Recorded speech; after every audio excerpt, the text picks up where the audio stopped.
आजकल जहां भागलपुर नगर बसा है, वहां ईसा की 12वीं शताब्दी में विक्रमशिला नाम का समृद्ध नगर था। नगर के साथ ही वहां विश्व विश्रुत बौद्ध विद्यापीठ था। विक्रमशिला के नगर सेठ धनंजय का हिमधौत धवल महालय आज विविध रंग की पताकाओं, बंधनवारों और मांगलिक चिन्हों से सजाया जा रहा था। सिंहद्वार का तोरण फूलों से बनाया गया था। बड़े बड़े हाथियों, घोड़ों, रथों, पालकियों पर और दूसरे वाहनों पर नगर के धनी मानी नर नारी, सेठ साहूकार और राजवर्गीय पुरुष आज धनंजय सेठी के महालय में आ रहे थे। रंगीन कुत्तक और जड़ाऊ उशनीश पहिने, विनयधर और दंडधर सोने चांदी के दंड हाथों में लिए दौड़ दौड़ कर समागत अतिथियों की अभ्यर्थना कर रहे थे। दास दासी, द्वारपाल सब अपनी अपनी व्यवस्था में व्यस्त रहे थे। महालय का वातावरण अतिथियों और उनके वाहनों की धूमधाम और कोलाहल से मुखरित हो रहा था। नगर सेठ धनंजय की आयु 60 को पार कर गई थी। उनका शरीर स्थूल और रंग मोती के समान उज्ज्वल था। उनके स्निग्ध मुखमंडल पर सफेद मूंछों का गलमुछा उनकी गंभीरता का प्रदर्शन कर रहा था।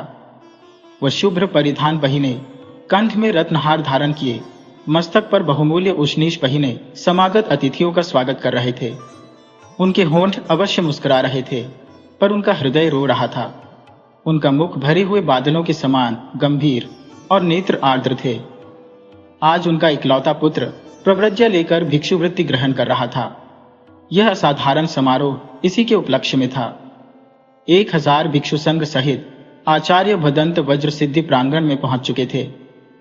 भिक्षुगण पीत चीवर पहिने, सिर मुंदाए, मंद स्वर से पवित्र काव्यों का उच्चारण कर रहे थे। उनका सम्मिलित कंठ स्वर वातावरण में एक अद्भुत कंपन उत्पन्न कर रहा था। महालय में जो गंध द्रव्य जल रहा था, उसके सुवासित धूम से सुरभित वायु दूर दूर तक फैल रही थी। विविध वाद्य बज रहे थे। सम्मानित अतिथि आपस में धीरे धीरे भांति भांति की जो बातचीत मंद स्वर से कर रहे थे, उससे सारी ही अट्टालिका मुखरित हो रही थी। धनंजय सेठी ने व्यस्त भाव से इधर उधर देखा। सामने ही उनका अंत्यवासी विश्वस्त सेवक सुखदास उदास मुंह चुपचाप निश्चेष्ट खड़ा था।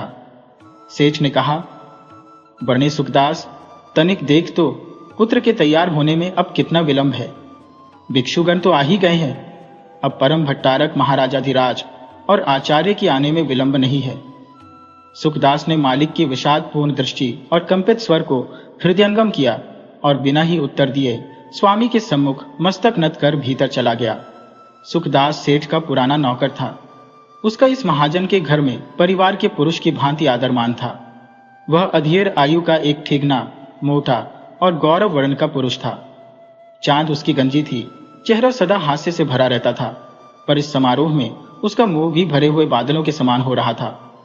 वह सेठ के दो और विवशता को जानता था। उसके पुत्र की मनोदशा भी समझता था। जो कार्य हो रहा था वह उसका कट्टर विरोधी था, परंतु वह विवश था। बौद्धों के पाखंड, दुराचार और दुष्ट वृत्ति को वह जानता था। इन ढोंगी भिक्षुओं की धर्षणा करने का वह कोई अवसर चूकता नहीं था। महाश्रेष्ठी के पुत्र का नाम देवोदास था।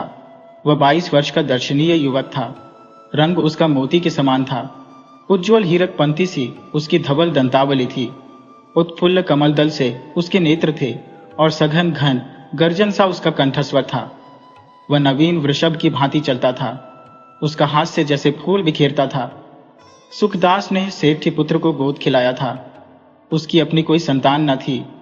इस निरीह दंपति ने सेठ के पुत्र में ही अपना वात्सल्य समर्पित किया था। बालक देवोदास सेवक सुखदास के घर जाकर उसकी गोद में बैठकर उसके हाथ से उसके घर का रूखा सूखा भोजन करता और उसी की गोद में सुखदास की कहानियां सुनते सुनते सो जाता था। श्रेष्ठी और उनकी गृहिणी को इसमें आपत्ति न थी। पुत्र के प्रति सुखदास के प्रेम से वे परिचित थे। इसमें उन्हें सुखोपलब्धि होती थी। इसी प्रकार देवोदास युवा हो गया।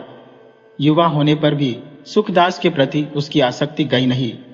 वह उसे पितृव्य कहकर पुकारता था। सुखदास देवोदास के विवाह की कितनी ही रंगीन कल्पनाएं करता।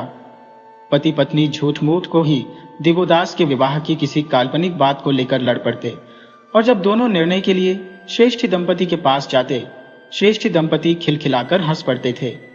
आज इन सब सुखद भावनाओं पर जैसे तुषारपात हो गया। सुखदास की मर्म कथा को कौन जान सकता था। वह अपने हाहाकार करते हुए हृदय की पीड़ा को छिपाकर अंतःपुर की ओर चला गया। अंतःपुर में परिचारिकाएं दिवोदास को मंत्रपूत जल से स्नान करा रही थी। 5 भिक्षु मंत्र पाठ कर रहे थे। दिवोदास गंभीर थे। उनके स्वर्णगात पर केसर का उपटन किया गया था। सुगंध से कक्ष भर रहा था। चेरी और सुहागिनें मंगल गीत गा रही थी। परिचारिकाओं ने स्नान के बाद दिवोदास को बहुमूल्य वस्त्र और आभूषण पहनाए। यह देख गृहपत्नी ने आंख में आंसू भरकर कहा, पुत्र का यह कुछ ही क्षणों का श्रृंगार है, फिर तो पीत चीवर और भिक्षा पात्र। उसकी आंखों से झरझर अश्रुधार बह चली। सुखदास ने गृहिणी का यह विषादपूर्ण वाक्य सुन लिया। उसने ठंडी सांस लेकर कहा, हाय, आज का यह दिन देखने ही को मैं जीवित रहा। परंतु शीघ्र ही उसने अपने को संभाला। आंख की कोर में आए आंसू पोंछ डाले और आगे बढ़कर कहा, कुमार, मालिक की आज्ञा है कि महाराजाधिराज और आचार्य के पधारने में अब देर नहीं है, तनिक जल्दी करो। कुमार ने स्थिर स्वर में कहा, पितृव्य, पितृचरणों में निवेदन कर दो कि यह दास तैयार है। सुखदास ने क्षण भर ओस से भीगे हुए शतदल कमल की भांति सुषमा संपन्न कुमार के मुख की ओर देखा और अच्छा कहकर वहां से चला गया। इसी समय श्रेष्ठी ने आकर दोनों हाथ फैलाकर कहा, पुत्र, प्यारे पुत्र। दिवोदास ने सम्मुख खड़ी होकर कहा, पितृचरणों में अभिवादन करता हूं। आयुष्मान हो, यशस्वी हो पुत्र। अनुग्रहित हुआ। तो पुत्र, तुम तैयार हो? श्रेष्ठी ने कंपित कंठ से कहा, हां पिता। पुत्र, मेरा हृदय बैठा जा रहा है। पिताजी, यह तो आनंद का अवसर है। अरे पुत्र, तेरे बिना मैं रहूंगा कैसे? यह सारी पृथ्वी तप्त तवे की भांति अभी से जलती दिख रही है। अब यह सुख वैभव, धनराशि, हाय, मैंने सोचा था, किंतु महाराज की आज्ञा। सेठ के होंठ कांपे और नेत्रों से आंसू टपक पड़े। सुखदास ने व्यस्त भाव से आकर कहा, स्वामिन, महाराजाधिराज श्री गोविंदपाल देव तथा भिक्षु श्रेष्ठ आचार्य बंधुगुप्त पधार रहे हैं। धनंजय सेठ ने आंखें पोंछी और उनकी अभ्यर्थना को दौड़ चले। उन्होंने महाराज और भिक्षु श्रेष्ठ की अभ्यर्थना की और कक्ष में ले आए।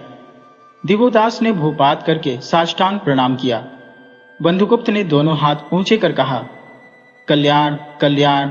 फिर आगे बढ़कर सेठ से कहा, श्रेष्ठीराज, महासंघस्थ वीर वज्रसिद्धि ने आपका मंगल पूछा है तथा मंजूश्री वज्रतारा देवी का यह गंधमाल्य दिया है। धनंजय सेठ ने गंधमाल्य लेकर मस्तक पर रखा और कहा, भला महासंघस्थ वीर प्रसन्न तो हैं? वे सदा सबकी कल्याण कामना में लगे रहते हैं। वे सर्वत्यागी सिद्ध महापुरुष हैं। उन्हें सुख दुख नहीं व्यापता। फिर उन्होंने आगे बढ़कर कुमार के मस्तक पर हाथ धर कहा, धन्य कुमार, तुमने वही किया जो तथागत ने किया था। तुम्हारा जीवन धन्य हुआ। दिवोदास ने मौन भाव से आचार्य के चरणों में मस्तक नवा दिया। सेठ ने कहा, आचार्य, मैंने अपना कुल दीपक धर्म के लिए दिया। श्रेष्ठीराज, ये संसार का दीपक बनेगा। इस समय महाराज ने आगे बढ़कर सेठ के कंधे पर हाथ धर के कहा, क्या तुम बहुत दुखी हो श्रेष्ठी? नहीं देव, किंतु अब यही इच्छा है कि यह महल अटारी, धन स्वर्ण सभी संघ की शरण हो जाए और वह अधम भी संघ के एक कोने में स्थान प्राप्त करे। आचार्य ने प्रसन्न मुद्रा में कहा, यह बहुत अच्छा विचार है। श्रेष्ठीराज, धर्म में आपकी मति बनी रहे। अच्छा, अब देर क्यों? अनुष्ठान का मुहूर्त तो सन्निकट है। सब कुछ तैयार है आचार्य। तो चलिए। सब लोग चले। आगे आगे सुखदास मार्ग बताता हुआ, पीछे राजा, आचार्य और धनंजय श्रेष्ठी, उनके पीछे कुमार, कुमार के पीछे स्त्रियां मंगल गान करती हुई और उनके पीछे मेहमान। बाहर आने पर कुमार को सुखपाल पर सवार कराया गया। 16 दंडधर सुखदास की अध्यक्षता में आगे आगे चले। उनके पीछे स्त्रियां मंगल गान करती हुई चली। उनके पीछे 100 दासियां हाथ में पूजन सामग्री लेकर चली। उनके पीछे 100 भिक्षु नमो बुद्धाय, नमो अरिहंताय का उच्चारण करते चले। पीछे हाथियों, घोड़ों, पालकियों पर समागत भद्रजन और पैदल। राह में पुरुष स्त्रियों ने अपने सिर के केशों से मार्ग की धूल साफ की। नागरिकों ने पथ पर बहुमूल्य दुशाले बिछाए। कुलवधुओं ने झरोखों से खिले फूल बिखेरे। विविध वाद्य बज रहे थे। भिक्षु मंत्र पाठ करते चल रहे थे। समारोह संघाराम के विशाल द्वार के सम्मुख अविस्तृत मैदान में रुक गया। सब कोई पंक्तिबद्ध हो स्तब्ध भाव से खड़े हो गए। सबकी दृष्टि संघाराम के विशाल सिंहद्वार पर थी, जिसके पट बंद थे। उन्हीं को खोलकर महासंघस्थवीर आने वाले थे।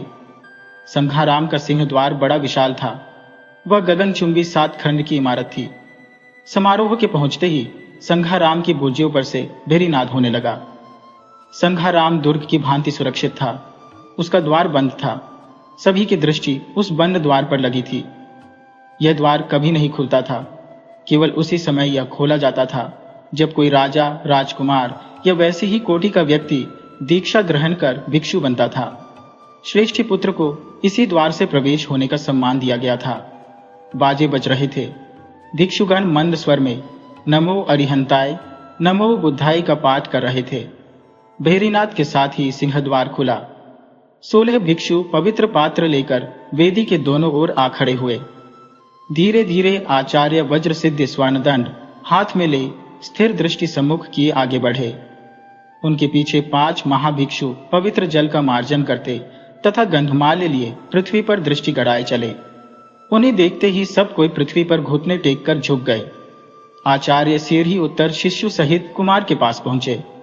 उन्होंने मंडल पाठ करके पवित्र जल कुमार के मस्तक पर छिड़का तथा स्वस्ति पाठ करके नमो बुद्धाय, नमो अरिहंताय कहा। कुमार सिर झुकाए उकड़ू उनके चरणों में बैठे थे। आचार्य ने कहा, उठो वत्स और वेदी पर चलो। वेदी पर बुद्ध की विशाल प्रतिमा थी। उसी के नीचे कुशासन पर महासंघस्थवीर बैठे। सम्मुख कुमार नतजानु बैठे। दीक्षा का प्रारंभ हुआ। आचार्य ने भिक्षु संघ को संबोधित करके कहा, भंते संघ सुने, यह सेठ के पुत्र आयुष्मान दिवोदास उपसंपदापेक्षी है। यदि संघ उचित समझे तो आयुष्मान दिवोदास को उपाचार्य बंधुगुप्त के उपाध्यायत्व में उपसंपन्न करे। इस पर संघ ने मौन सम्मति दी। तब आचार्य ने दोबारा पूछा, भंते संघ सुने, संघ आयुष्मान दिवोदास को उपाचार्य बंधुगुप्त के उपाध्यायत्व में उपसंपन्न करता है। जिसे आयुष्मान दिवोदास की उपसंपदा आचार्य बंधुगुप्त के उपाध्यायत्व में स्वीकार है वह चुप रहे, जिसे स्वीकार नहीं वह बोले। उन्होंने दूसरी बार भी और फिर तीसरी बार भी यह घोषणा प्रज्ञापित की और संघ के चुप रहने पर घोषित किया गया कि संघ को स्वीकार है। अब उपाचार्य आयुष्मान को उपसंपदा दें, प्रव्रज्या दें। इस पर उपाचार्य बंधुगुप्त ने दिवोदास से कहा, आयुष्मान क्या उपसंपदा दूं? तब दिवोदास ने उठकर स्वीकृति दी। उसने सब वस्त्रालंकार त्याग दिया और पीत चीवर पहन संघ के निकट जा दाहिना कंधा खोलकर एक कंधे पर उत्तरासंग रख भिक्षु चरणों में वंदना की, फिर ओकड़ो बैठकर हाथ जोड़कर कहा, भंते संघ से उपसंपदा पाने की याचना करता हो। भंते संघ दया करके मेरा उद्धार करे। उसने फिर दूसरी बार भी और तीसरी बार भी यही याचना की। तब संघ की अनुमति से आचार्य बंधुगुप्त ने 3 शरण गमन से उसे उपसंपन्न किया। दिवोदास ने ओकड़ू बैठकर बुद्धम शरणम गच्छामि, संघम शरणम गच्छामि, धम्म शरणम गच्छामि कहा।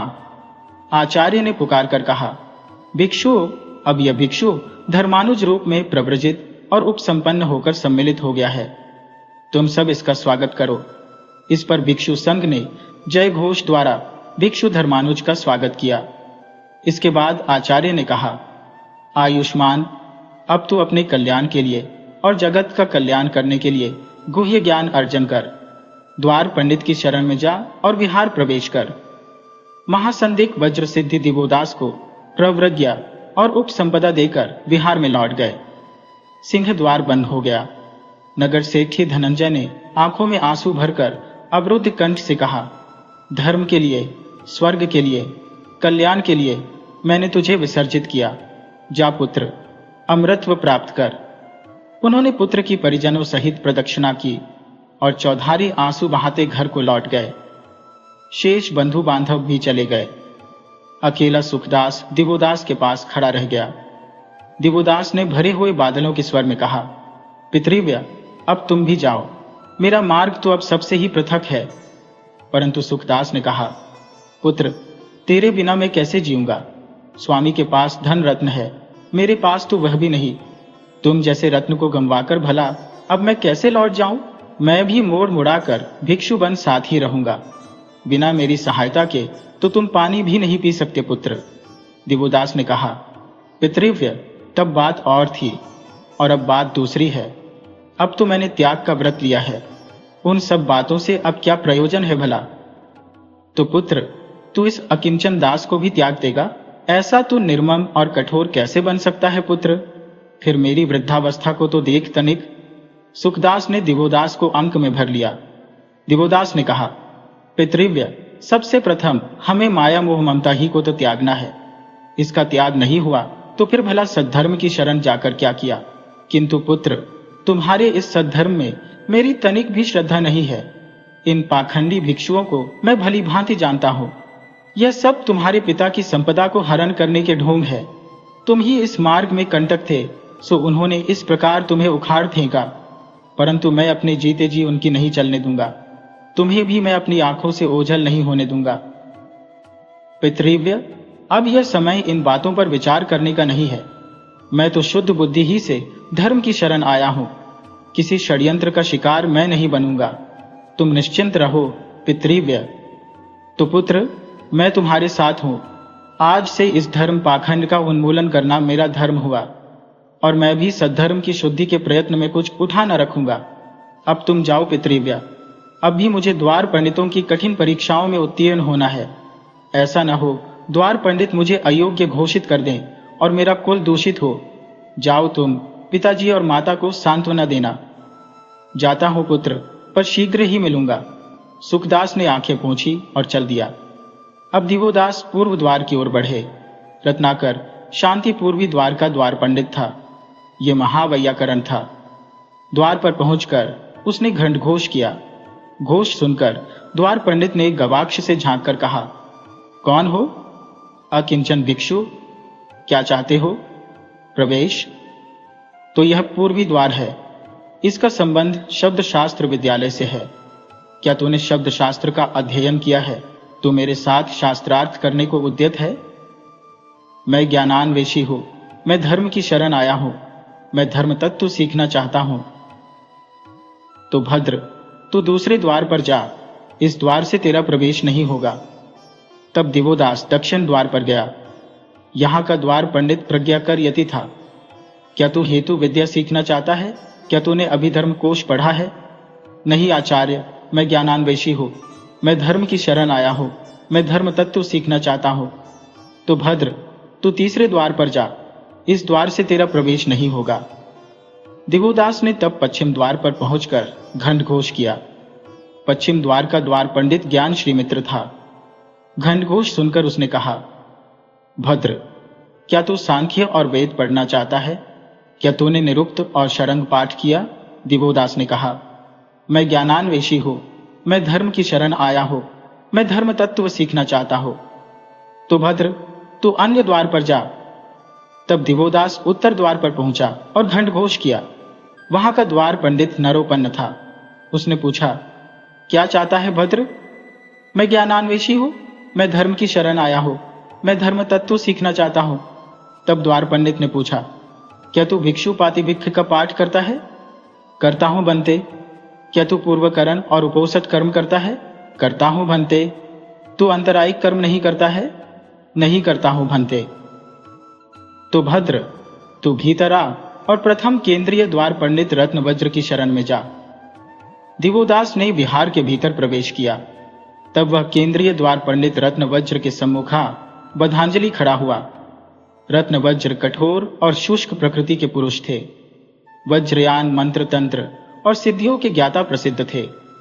रंग उनका काला और आकृति बेडौल थी। उन्होंने भांति भांति के प्रश्न दिवोदास से पूछे।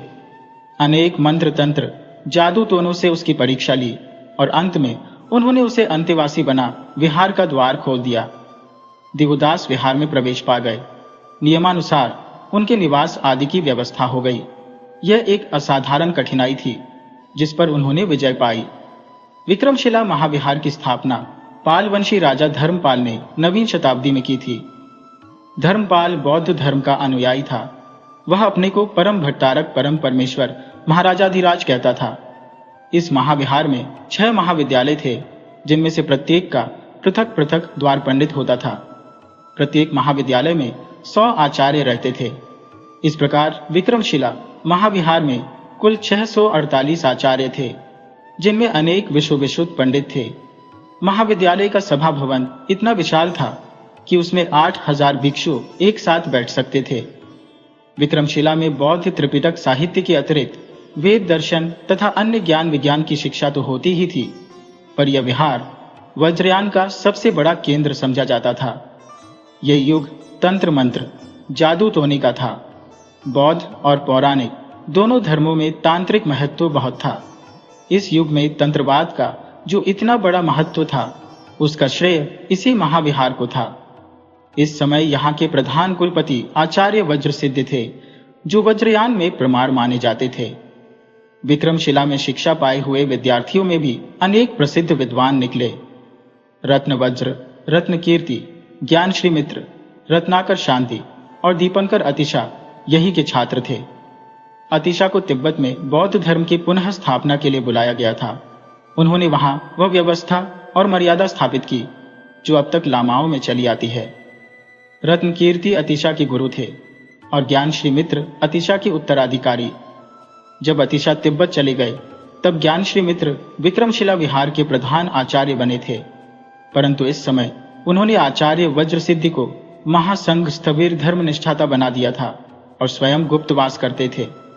जिस समय हमारा उपन्यास आरंभ होता है, 12वीं शताब्दी का उत्तरार्ध बीत रहा था। इस समय पाल वंश का राजा गोविंदपाल पूर्वी बिहार पर शासन कर रहा था।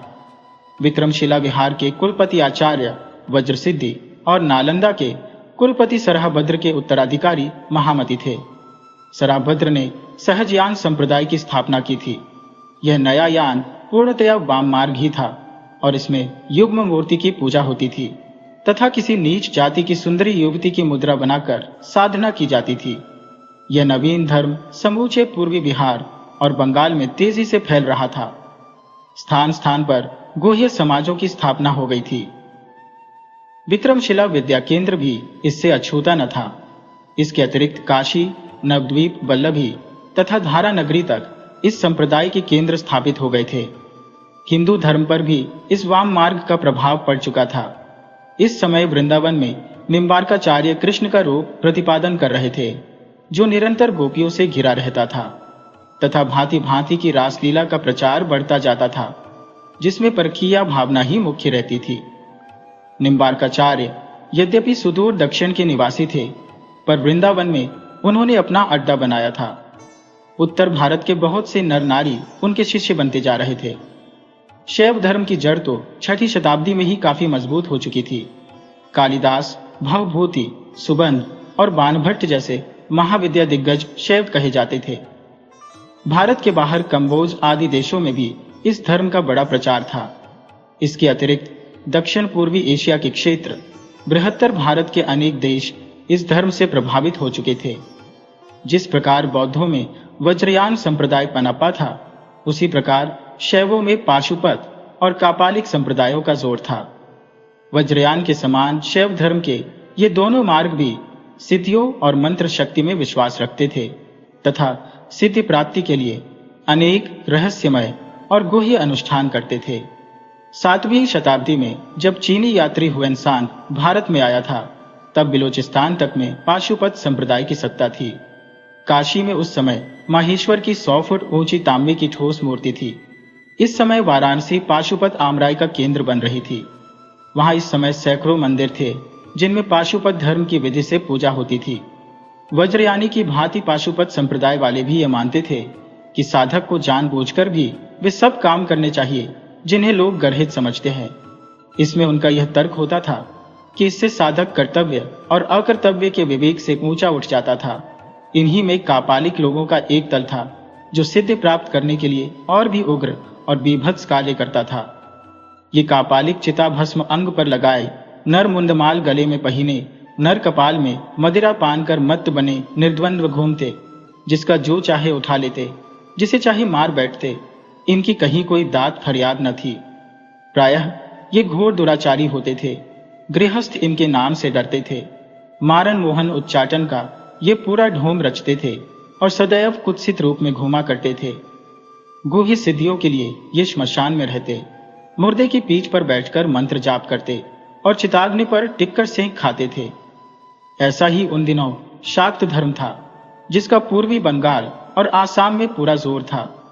ये तंत्र मंत्र और गुह्य सिद्धियों के नाम पर मद्यमांस सेवन करते, नर बलि तक देते और आदिशक्ति देवी की उपासना रक्त से करते थे। बलि का इनके विधान में प्राधान्य था। ये शाक्तिक जंजाल में लपेटकर वज्रयानियों की भांति बड़े ही आडंबर से अपने अनैतिक और कुत्सित कर्मों का प्रतिपादन करते थे। भागवत धर्म, जिसकी उन्नति गुप्तों के राज्य में हुई थी, अब वैष्णव धर्म बन चुका था। समुद्रगुप्त और चंद्रगुप्त द्वितीय जैसे परम प्रतापी गुप्त सम्राट अपने को परम भागवत कहते थे। वास्तव में उन्हीं के समय में बौद्धों का ह्रास होकर वैष्णव और शैव धर्म की प्रतिष्ठा हुई थी। गुप्त युग के बाद 13वीं शताब्दी तक यह प्रतिक्रिया जारी रही। बौद्ध धर्म का यद्यपि गुप्त काल ही में ह्रास होना आरंभ हो चुका था, पर मध्य युग में वही भारत का मुख्य धर्म था।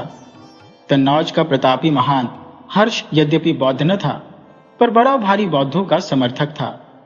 उसके राज्यकाल में 7वीं शताब्दी में जो चीनी प्रेरक भिक्षु हुएनसांग भारत में आया था, उसी ने साक्षी दी है कि उसके काल में ही बौद्ध भिक्षु आलसी, प्रमादी और पतित हो चुके थे, और सर्वसाधारण के हृदयों में अब उनके लिए प्राचीन श्रद्धा न रह गई थी, न उनमें वह लोकहित संपादन की भावना रह गई थी, जिसके कारण वह देश विदेश में प्रसारित हो गया था। अब तो अलौकिक सिद्धियों और गुह्य उपासनाओं ही का बोलबाला था। इस युग में भी शंकर, रामानुज और कुमारिल भट्ट ने उन्हें जबरदस्त टक्कर दी थी। वैष्णव धर्म आरंभ में यति धर्म था और शुंग काल में ही वैष्णवों के मंदिरों की स्थापना हो चुकी थी, पर मध्य युग में वह सीधी सादी भक्ति आडंबर युक्त होने लगी। मंदिर मूर्तियों में साज, श्रृंगार, नृत्य, गान का प्राधान्य बढ़ गया और अब मंदिरों में स्थापित मूर्तियां केवल उपलक्षण व प्रतीक मात्र ही नहीं रह गई थी, वे अब जागृत देवता बन गई थी, जिनको स्नान, भोग, साज, श्रृंगार, वस्त्र आदि के द्वारा सत्कृत करने की प्रथा बढ़ती जाती थी। और इस काल में, जैसा कि हम प्रथम कह चुके हैं, गोपियों के साथ रास क्रीड़ा और परिक्रिया विलास का एकदम वाम मार्गी स्वरूप वैष्णव धर्म बन चुका था, जिसका नग्न अश्लील वर्णन हम प्रसिद्ध गीत गोविंद काव्य में पढ़ते हैं। ऐसा ही यह धर्म का अंधकारमय काल था। एक ओर ये धर्म केंद्र अनाचारों के अड्डे बनते जा रहे थे, दूसरी ओर उनमें अथाह संपदा भरती जा रही थी। राजा, रईस, सेठ, साहूकारों से लेकर सर्वसाधारण तक श्रद्धा, भय तथा अन्य कारणों से निरंतर दान देते रहते थे। इससे मंदिरों मठों में सैकड़ों वर्ष की संपदा संचित हो गई थी। राज्य नष्ट होते थे, बदलते थे, पर ये धर्म केंद्र स्थिर थे।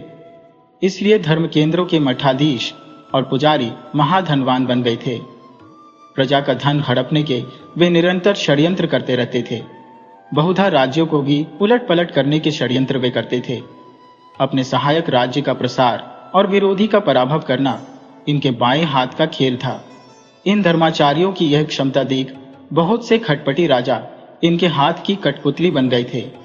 वे इन्हें पूर्ण छूट देते थे और राज्य के द्वारा लगाम दीली होने पर ये सर्वसाधारण पर मनमाना अत्याचार करते थे। बहुधा वे जबरदस्ती श्रीमंतों के उत्तराधिकारियों को भिक्षु बना लेते, जिससे उनकी सारी संपदा मठों को प्राप्त हो जाए। बौद्ध विहारों में एक परंपरा आसमिकों की थी। ये आसमिक एक प्रकार से बौद्ध विहारों की प्रजा अथवा कृतदास ही थे। विहारों के दान प्राप्त ग्रामों में इन्हें माफी की जमीन मिलती थी। उसे ये जोतते बोते तथा विहारों को कर देते थे। विहारों के मठाधीश इनके साथ कृतदासों की भांति व्यवहार करते थे। उनसे मनमानी बेगार लेते, उनके तरुण पुत्रों और पुत्रियों को भिक्षु, भिक्षुनी और देवदासी बना लेते, जो उनके विलास और लिप्सा का भोग बनते थे। बहुधा ये आसमिक विद्रोह करते थे। इन्हें जबरदस्ती दबाया जाता था।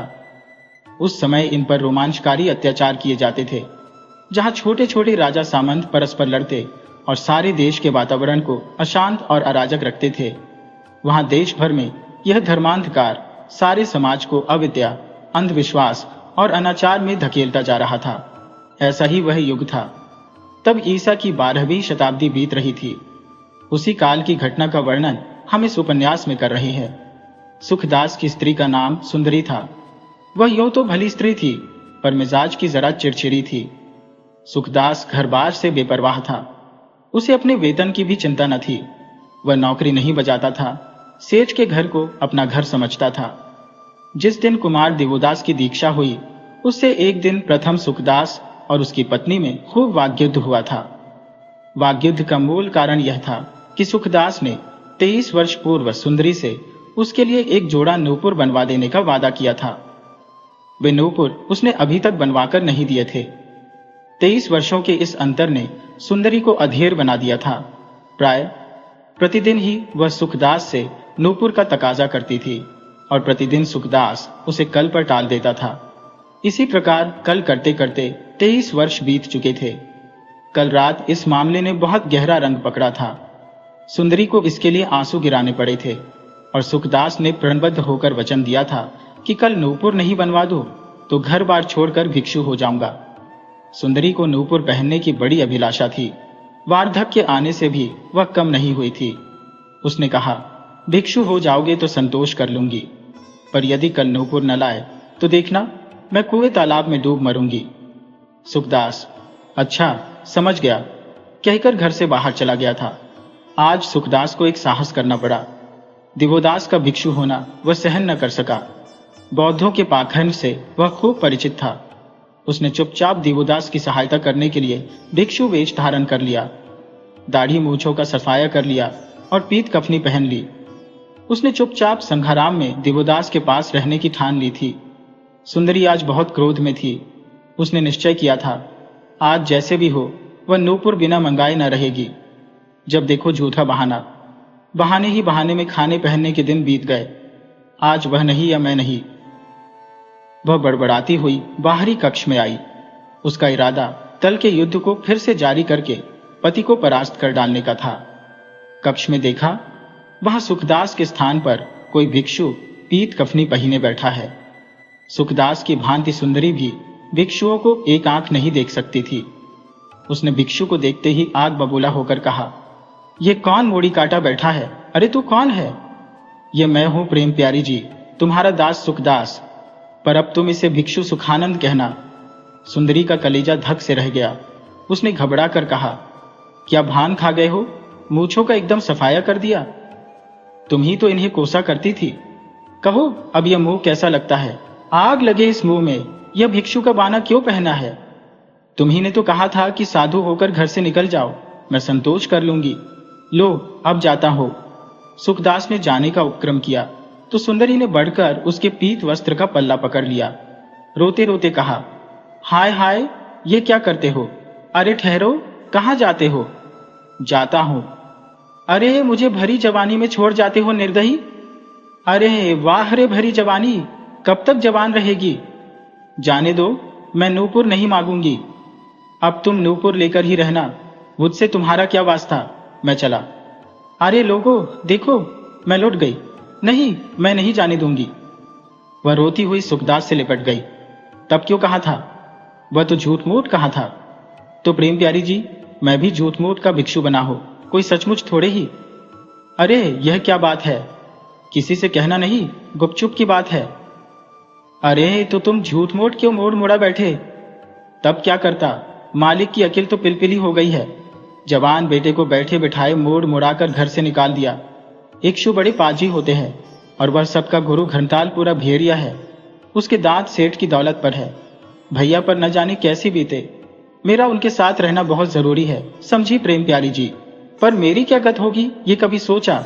नूपुर नहीं थे तो क्या तुम तो थे? इसी से संतोष था।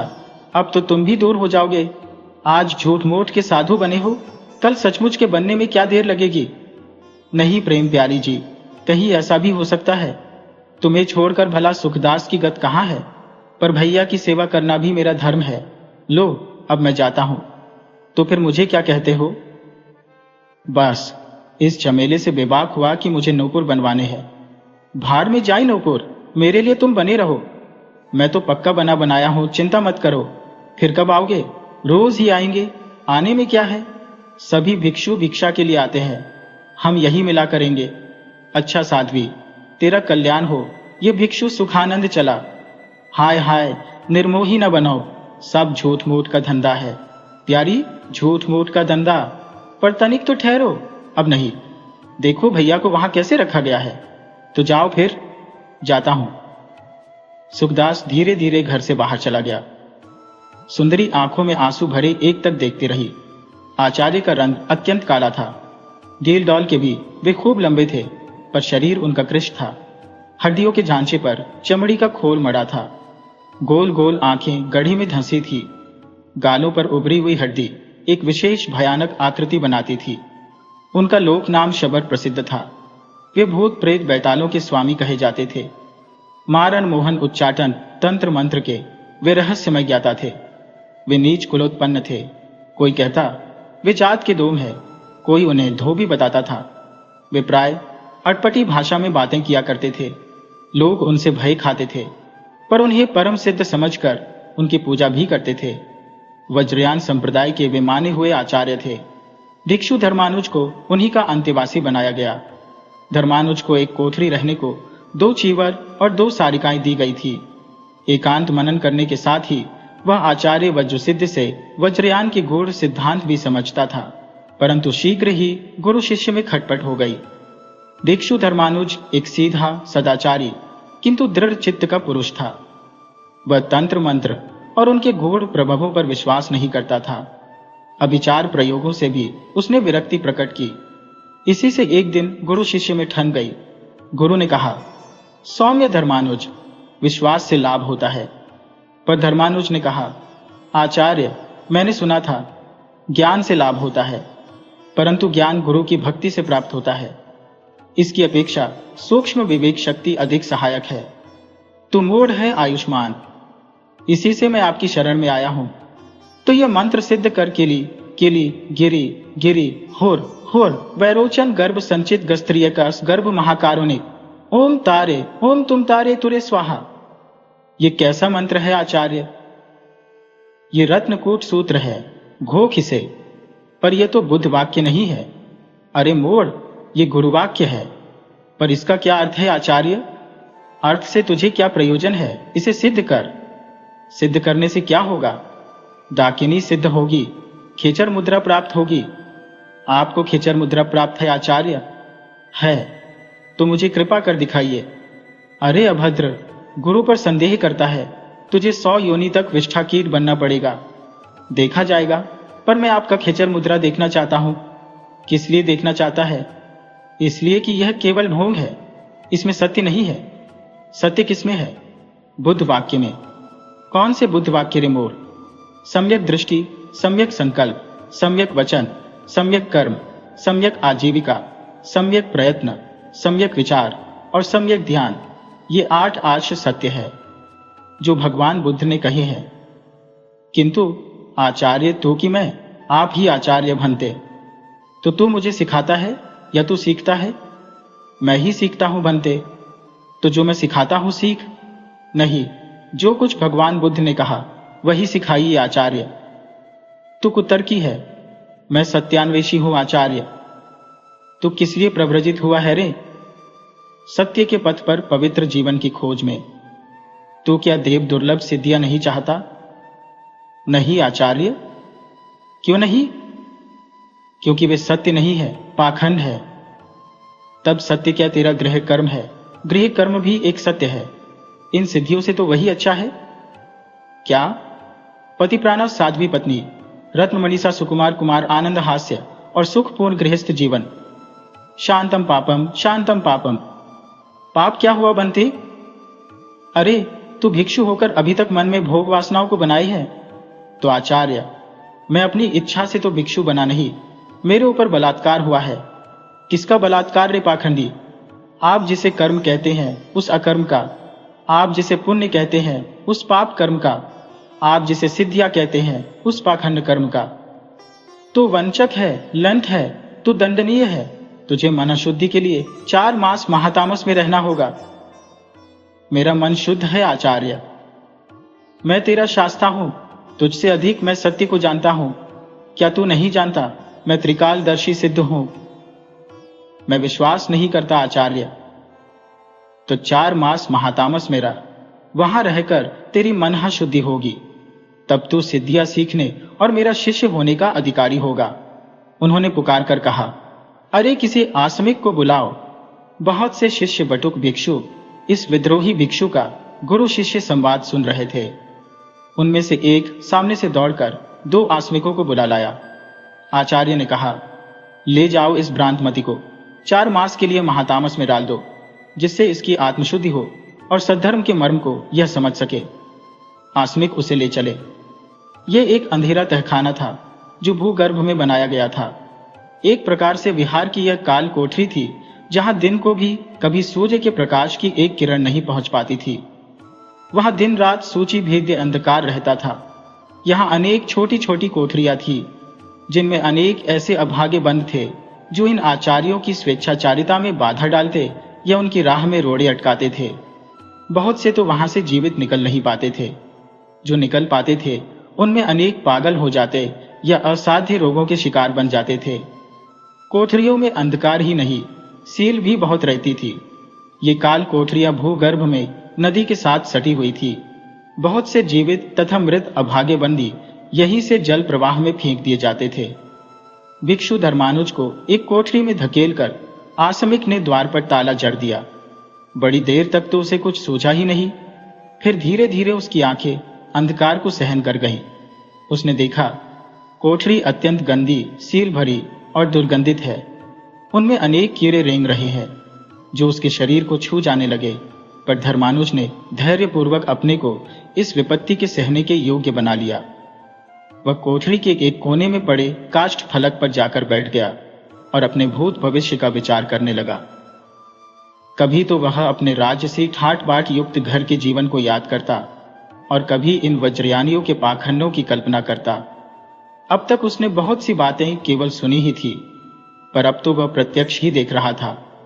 वह जानता था कि उसे बिना ही अपराध के ऐसा भयानक दंड दिया गया है। उसके पिता की संपत्ति हरण करने का यह सारा आयोजन है, यह वह जानता था। अब उसे संदेह होने लगा कि वे लोग उसे जान से मारकर अपनी राह का कंटक दूर करना चाहते हैं। न जाने ऐसे कितने कंटक वे नित्य दूर करते हैं। बौद्ध सिद्धों की यह कुत्सित हिंसक वृत्ति देख वह आतंक से कांप उठा। प्रातः काल का समय था। विहार का सिद्ध द्वार अभी खुला ही था। इस द्वार से नागरिक श्रद्धालुजन, श्रावक और बाहरी भिक्षु विहार के बहिरंतरायण में आ जा सकते थे, किंतु विहार के भीतर नहीं प्रविष्ट हो सकते थे।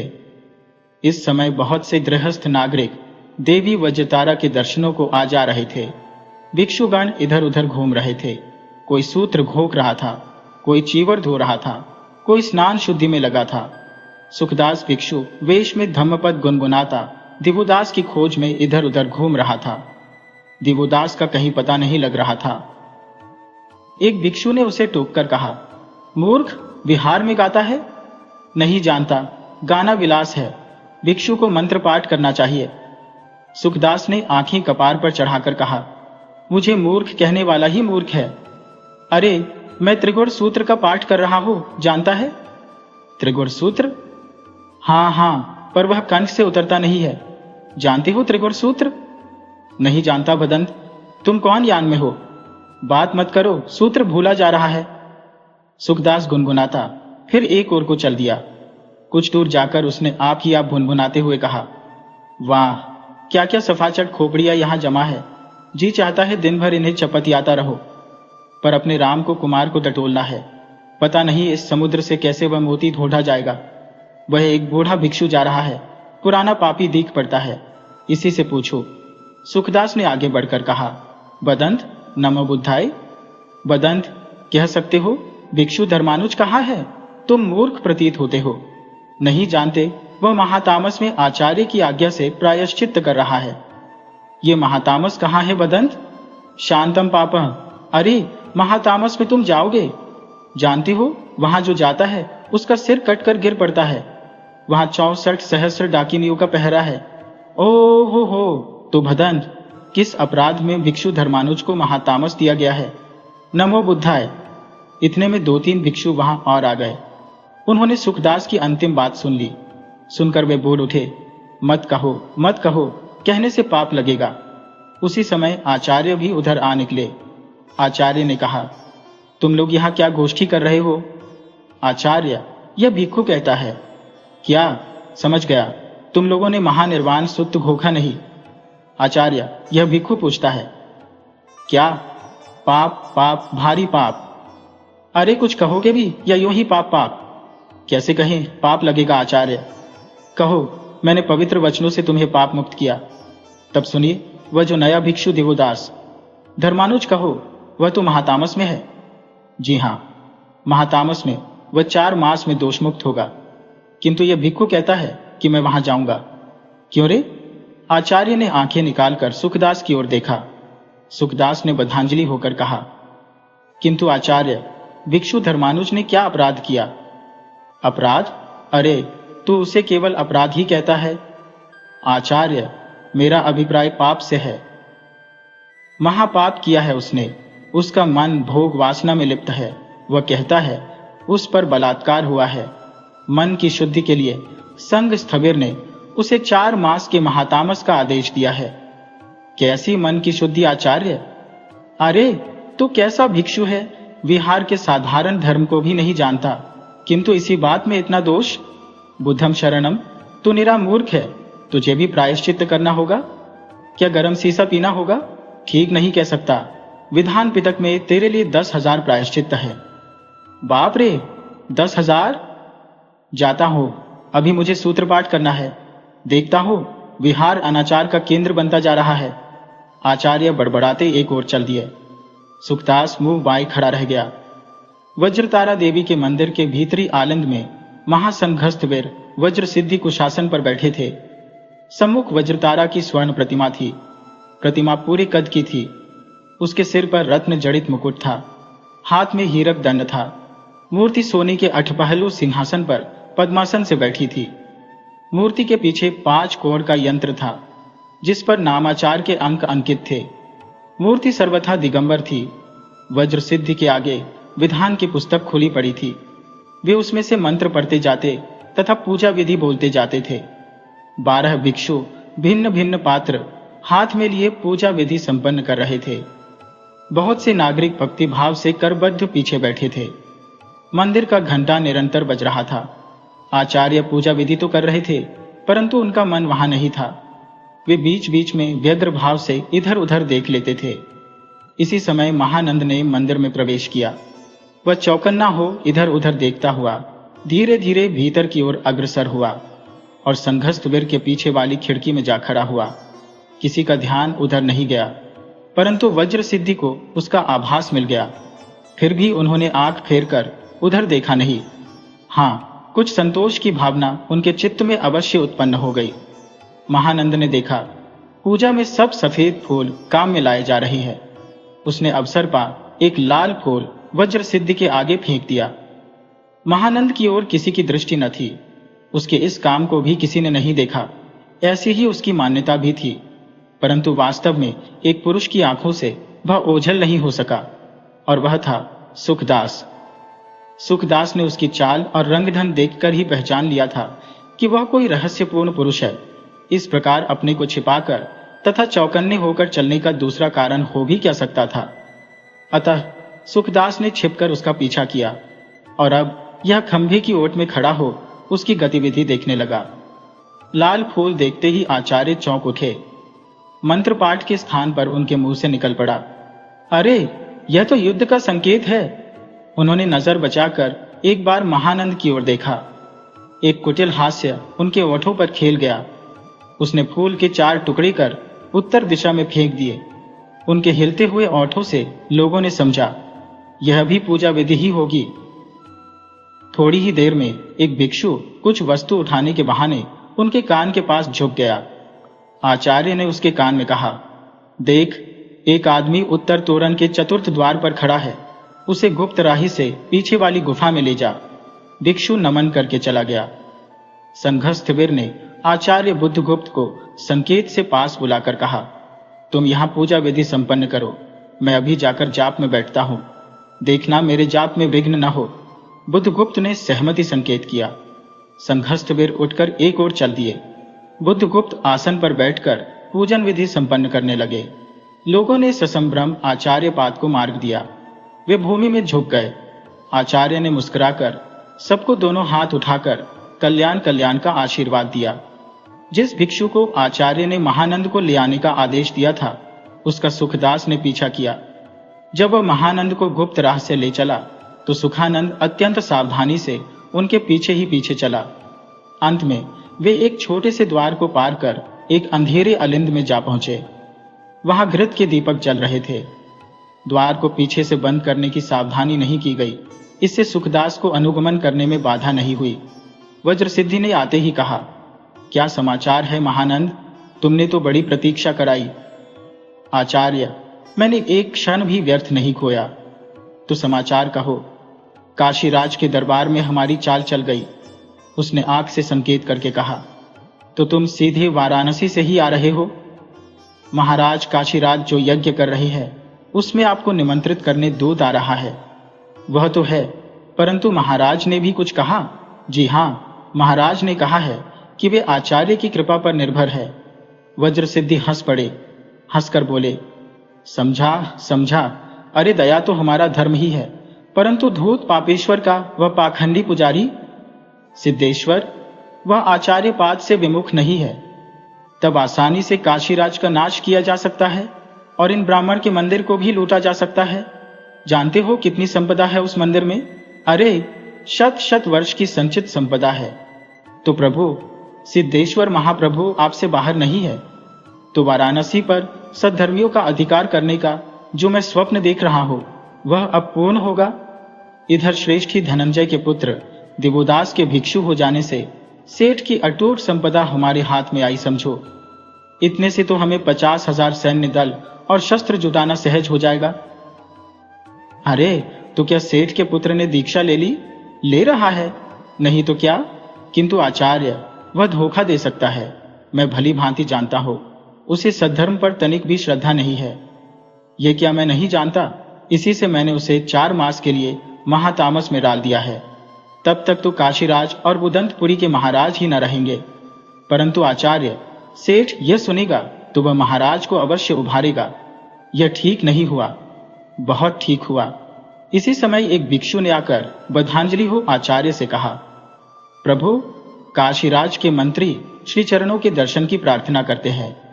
वज्रसिद्धि ने प्रसन्न मुद्रा से महानंद की ओर देखते हुए कहा, भद्र महानंद, तुम महामंत्री को आदर पूर्वक तीसरे अलिंद में बैठाओ और कहो कि आचार्य पाद त्रिपिटक सूत्र का पाठ कर रहे हैं। निवृत्त होते ही दर्शन देंगे। महानंद जो आज्ञा आचार्य कहकर चला गया। वज्रसिद्धि प्रसन्न मुद्रा से कक्ष में टहलते हुए आप ही आप कहने लगा, बहुत अच्छा हुआ, सब कुछ आप ही आप ठीक होता जा रहा है। यदि काशीराज लिच्छविराज से संधि कर ले और सद्धर्मी हो जाए तथा धूत पापेश्वर की सब संपत्ति संघ को मिल जाए तो ठीक है, नहीं तो इसका सर्वनाश हो।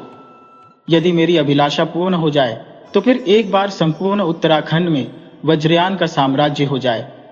काशी के महामाते का नाम शिव शर्मा था। वे एक वृद्ध विद्वान शैव ब्राह्मण थे। राजनीति और धर्मनीति में बड़े पंडित थे। काशी राजवंश तक की इन्होंने अपनी विलक्षण बुद्धि तथा नीति से बहुत बार रक्षा की थी। इनका वैभव भी राजा से कम न था। वह समय ही ऐसा था। राजा और मंत्री का गुट क्षत्रिय और ब्राह्मण का गुट था। ये ब्राह्मण ही इन राजाओं की सत्ता को अखंड बनाए रखते थे। वे राजा को ईश्वर का आंशिक अवतार बताते और उनकी सभी उचित अनुचित आज्ञा को ईश्वरीय विधान के समान सिर झुकाकर मानना सब प्रजा का धर्म बताते थे। इसके बदले इन्हें पुरोहिताई तथा मंत्री के अधिकार प्राप्त हुए थे। राजा लोग इन ब्राह्मण मंत्रियों पर अपने भाई बंधु से भी अधिक विश्वास रखते थे। इनका वैभव, महल, ऊपरी ठाट बाट राजा से किसी अंश में कम न होता था। ये ही मंत्री राजा की धर्मनीति और राजनीति के संचालक थे। काशी के महामात्य आचार्य के लिए बहुत सी भेंट सामग्री साथ लाए थे। उसे देखकर वज्रसिद्धि ने प्रसन्न मुद्रा से कहा, अमात्यवर, काशीराज कुशल से तो है? आचार्य के अनुग्रह से कुशल है। मैं नित्य देवी वज्रतारा से उनकी मंगल कामना करता हूँ। हाँ, महाराज यज्ञ कर रहे हैं, उसी में पधारने के लिए मैं आपको आमंत्रित करने आया हूँ। महाराज ने सांझली प्रार्थना की है कि आचार्य भिक्षु संघ सहित पधारें, परंतु महामात्य यज्ञ में पशुवध होगा, गवालंबन होगा। ये सब तो सद्धर्म के विपरीत है। आचार्य, प्रत्येक धर्म की एक परिपाटी है, उसकी आलोचना से क्या लाभ? काशीराज आप पर श्रद्धा रखते हैं, इसी से उन्होंने आपको स्मरण किया है। फिर परस्पर धार्मिक सहिष्णुता तो उसी प्रकार बढ़ सकती है। यह तो ठीक है, परंतु काशीराज तो कभी इधर आए ही नहीं। तो क्या हुआ? मैं उनका प्रतिनिधि देवी वज्रतारा का प्रसाद लेने आया हूं। साधु साधु मंत्रीवर, देवी वज्रतारा का प्रसाद लो। आचार्य ने व्यग्र भाव से इधर उधर देखा। महानंद अभिप्राय समझ बद्धांजलि पास आया। आचार्य ने कहा, भद्र महानंद, अमात्यराज को देवी का प्रसाद दो। महानंद ने जो आज्ञा कहे एक भिक्षु को संकेत किया। भिक्षु ने प्रसाद मंत्री को अर्पित किया। प्रसाद लेकर मंत्री ने कहा, अनुग्रहित हुआ आचार्य। मंत्रीवर, आपकी सद्धर्म में ऐसी ही श्रद्धा बनी रहे। आचार्य काशीराज आप ही के अनुग्रह पर निर्भर है। तो अमात्यराज, मैं उनकी कल्याण कामना से बाहर नहीं हूं। ऐसी ही हमारी भावना है। क्या मैं कुछ निवेदन करूं? क्यों नहीं? क्या लिच्छविराज काशी पर अभियान करना चाहते हैं? ऐसा क्यों कहते हैं मंत्रीवर? मुझे विश्वस्त सूत्र से पता लगा है। तो उस राजनीति को मैं क्या जानूं? लिच्छविराज तो आपके अनुगत है आचार्य। मंत्रीवर, मैं केवल अपने संघ का आचार्य हूं, लिच्छविराज का मंत्री नहीं। परंतु आचार्य, वे आपकी बात नहीं टालेंगे। क्या आप यह चाहते हैं कि मैं लिच्छविराज से काशीराज के लिए अनुरोध करूं? मैं नहीं आचार्य, काशीराज का यह अनुरोध है। क्या काशीराज ने ऐसा कोई लेख आपके द्वारा भेजा है? यह है आचार्य। लेख पढ़कर कुछ देर बाद वज्रसिद्धि ने एक गंभीर मुद्रा से कहा, तो मैं काशीराज का अतिथि बनूंगा। काशीराज अनुग्रहित होंगे आचार्य। मैं यज्ञ में आऊंगा। अनुग्रह हुआ आचार्य। तो महामात्य, एक बात है, लिच्छविराज का आक्रमण रोक दिया जाएगा, पर लिच्छविराज का अनुरोध काशीराज को मानना पड़ेगा। वह क्या? यह मैं अभी कैसे कहूं? तब क्या काशीराज मुझ पर निर्भर नहीं है? क्यों नहीं आचार्य? तब उनकी कल्याण कामना से मैं जैसा ठीक समझूंगा करूंगा। ऐसा ही सही आचार्य। काशीराज तो आपके शरण है। काशीराज का कल्याण हो। मंत्री ने अभिवादन किया और चले गए। आचार्य वज्रसिद्धि बड़ी देर तक कुछ सोचते रहे। इससे संदेह नहीं कि सुखदास ने ये सब बातें अक्षरशः सुन ली। मंत्री के जाते ही महानंद ने सम्मुख आकर कहा, अब आचार्य की मुझे क्या आज्ञा है? वाराणसी चलना होगा भद्र। साथ कौन जाएगा? क्यों? मैं नहीं, तुम ही मेरा संदेश लेकर अभी लिच्छविराज के पास जाना होगा। तब धर्मानुज और 11 भिक्षु और कुल 12। धर्मानुज क्यों? उसमें कारण है, उसे मैं यहां अकेला नहीं छोड़ूंगा। संभव है यज्ञ ही युद्ध क्षेत्र हो जाए। यह भी ठीक है, परंतु उसका प्रायश्चित्त, उसे मैं अपने पवित्र वचनों से अभी दोष मुक्त कर दूंगा। महानंद ने हंसकर कहा, आप सर्वशक्तिमान पुरुष हैं। वज्रसिद्धि भी हंस दिए। उन्होंने कहा, 11 शिष्य छांटो, मैं धर्मानुज को देखता हूं। जैसी आचार्य की आज्ञा। अंधेरे और गंदे तलगृह में धर्मानुज काष्ठ फलक पर बैठा कुछ सोच रहा था। वह सोच रहा था, जीवन के प्रभात में महल अटारी सुख साज त्याग कर क्या पाया। यह गंदी, घृणित और अंधेरी कोठरी, बाहर कैसा सुंदर संसार है। धूप खिल रही है, मंद पवन के झोंके चल रहे हैं, पत्ती भांति भांति के गीत गा रहे हैं, परंतु धर्म के लिए इन सबको त्यागना पड़ता है। यह धर्म क्या वस्तु है? यहाँ जो कुछ है, यदि यही धर्म है, तब तो वह मनुष्य का कट्टर शत्रु दीख पड़ता है। इसी समय सुखदास ने वहां पहुंचकर झरोखे से झांक कर देखा। भीतर अंधेरे में वह सब कुछ देख न सका, परंतु उसे दिवोदास के उद्गार कुछ सुनाई दिए। उसका हृदय क्रोध और दुख से भर गया। उसने बाहर से खटका किया। धर्मानुज ने खिड़की की ओर मुंह करके कहा, कौन है भाई? भैया जी, क्या हाल है? अभी आत्मा पवित्र हुई या नहीं? धीरे धीरे हो रही है, किंतु तुम कौन हो? मैं सुखदास पितृव्य। अरे तुम यहां कहां? चुप, मैं सुखानंद भिक्षु हूं, तुम्हारी कल्याण कामना से यहां आया हूं। उसके लिए तो संघस्थ वीर ही यथेष्ट थे। इस अंध नरक में मेरी यथेष्ट कल्याण कामना हो रही है। आज इस नरक से तुम्हारा उद्धार होगा, आशीर्वाद देता हूं। किंतु अभी तो प्रायश्चित्त की अवधि भी पूरी नहीं हुई है। तो इससे क्या? भिक्षु सुखानंद का आशीर्वाद है यह? पहेली मत बुझाओ। यहां बात जो है वह कहो। तो सुनो, संघस्थवीर जा रहे हैं काशी, उनके साथ 12 भिक्षु जाएंगे, उनमें तुम्हें भी चुना गया है। काशी क्यों जा रहे हैं आचार्य, समझ सकोगे?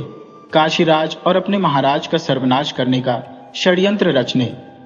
सर्वत्यागी भिक्षुओं को इससे क्या मतलब? महासंघस्थवीर वज्र सिद्धि त्यागी भिक्षु नहीं है, वे राजमुकुटों के मिटाने और बनाने वाले हैं। फिर यह धर्म का ढोंग क्यों? यही उनका हथियार है, इसी से उनकी विजय होती है। और पवित्र धर्म का विस्तार, वह सब पाखंड है। तुम यहां क्यों आए पितृव्य? तब कहां जाता, जहां बछड़ा वहां गाय। समय क्या है, इस अंधकार में तो दिन रात का पता ही नहीं चलता। पूर्व दिशा में लाली आ गई है, सूर्योदय होने ही वाला है। संघस्थवीर आ रहे हैं, मैं चलता हूं। संघस्थवीर इस समय क्यों आ रहे हैं? तुम्हें पाप मुक्त करने आज का मनोरम सूर्योदय तुम देख सकोगे। यह भिक्षु सुखानंद का आशीर्वाद है। सुखानंद का मुंह खिड़की पर से लुप्त हो गया। इसी समय एक चीत्कार के साथ भूगर्भ का मुख्य द्वार खुला।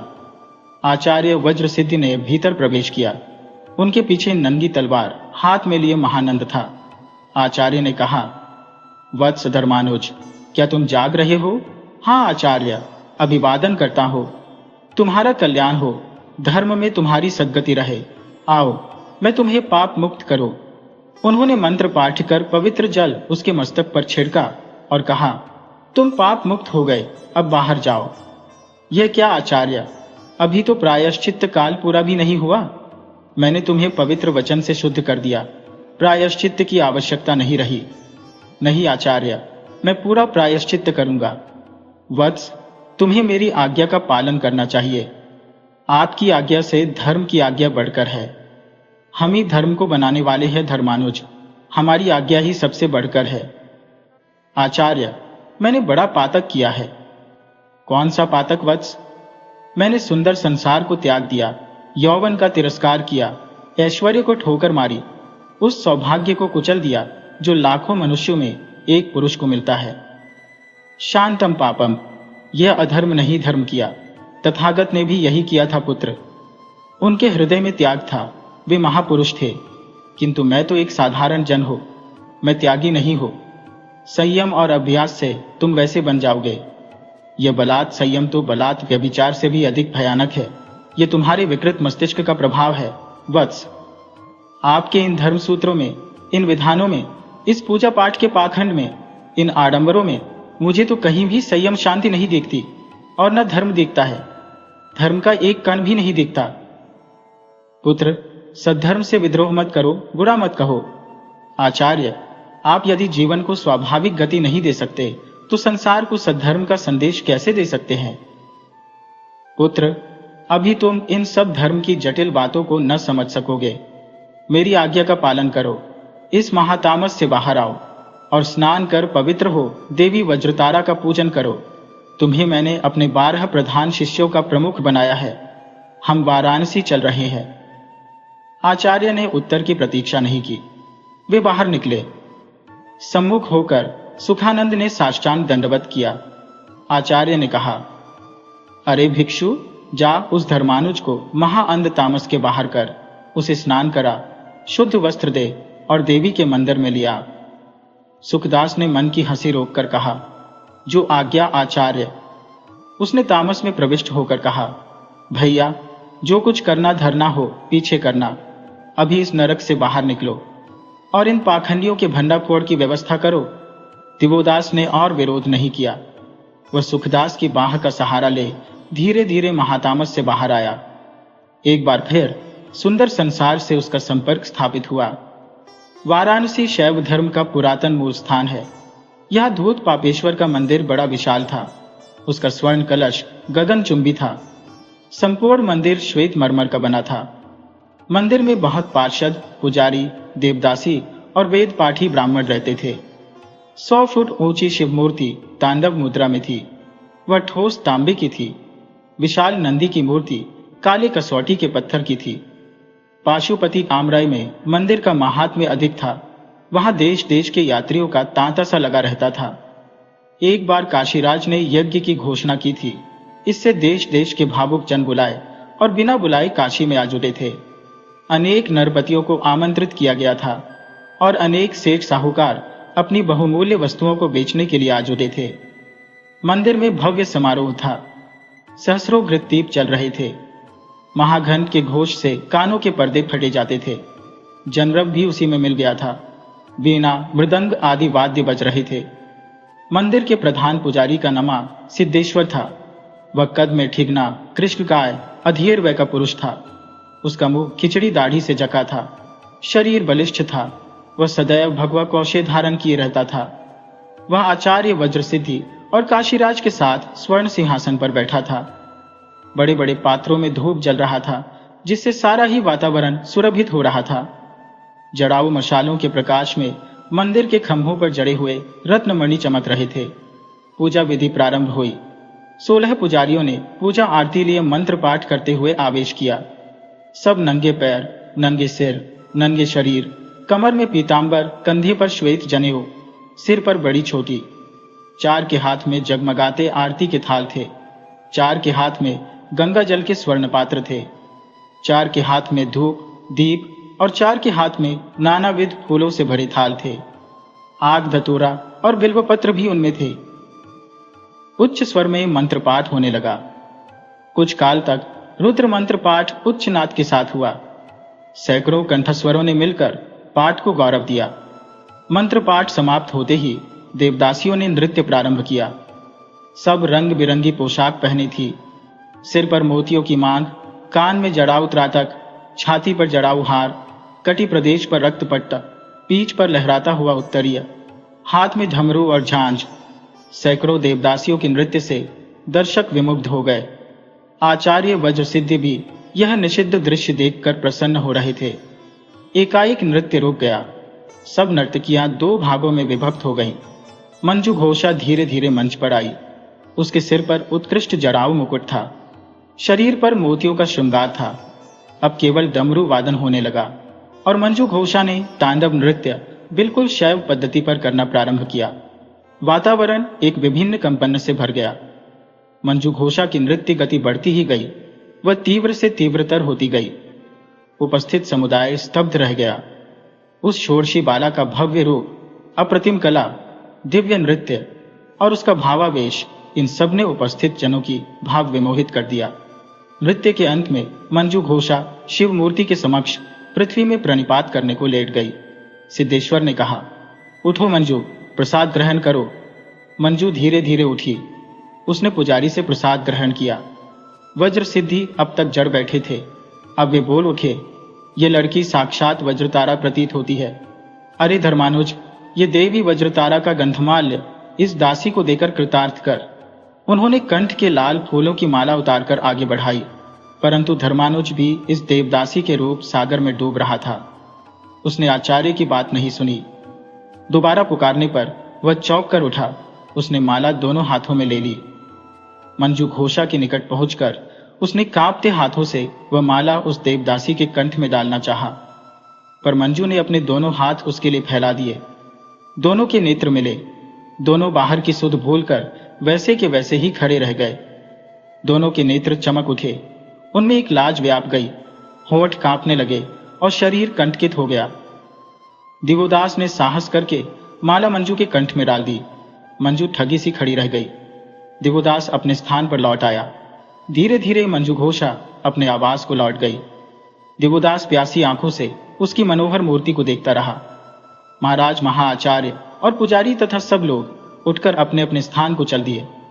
दिवोदास भी घायल पक्षी की भांति लड़खड़ाता हुआ अपने आवास पर पहुंचा। उसकी भूख प्यास जाती रही। बड़ा मनोहर प्रभात था। शीतल मंद समीर जकोड़े ले रहा था। मंजू घोषा प्रातःकालीन पूजा के लिए संगिनी देवदासियों के साथ फूल तोड़ती तोड़ती कुछ गुनगुना रही थी। उसका हृदय आनंद से उल्लसित था।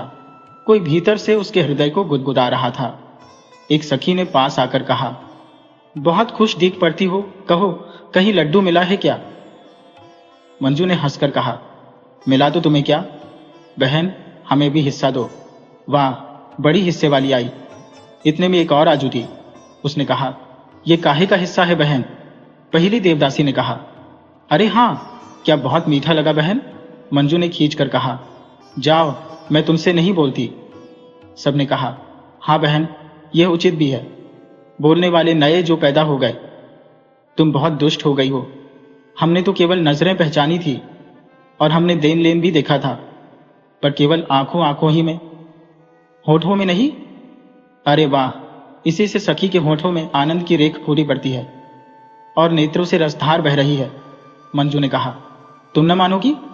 एक ने कहा। अरे सखी को तंग न करो, हिस्सा नहीं मिलेगा।